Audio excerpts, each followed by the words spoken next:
Deyir, qayıtdım ki, ağacan, bir neçə gün ki qalıb tutsam, o oruç tutanlara verilən paydan mənə nəsə verilər?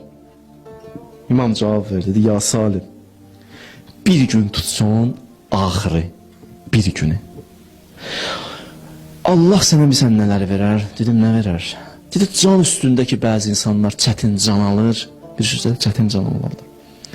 Hətta belə hədis nəql olunub ki, elə adamın canı alırlar ki, o qədər ağır çəkilər ki, hədisdə belə oxşadıblar ki, bir qoyunun dərisini diri-diri soysun, nə qədər ağrıyar o qoyun.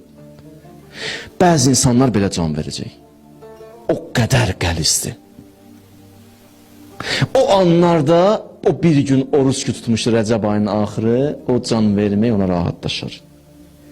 Qiyamətin çətin anları ona rahatlaşar. Bir də qəbr əzabı onun boynundan götürürlər. Axırında bir gün. Dedi, amma 2 gün tutsun, axırında 2 gün. Sirat körpüsündən keçsin, çox rahat keçəcəksən, ayağın büdürəməyəcək. Əgər 3 gün tutsun, axırını 3 günü, cəhənnəmin odundan xilas olacaqsan.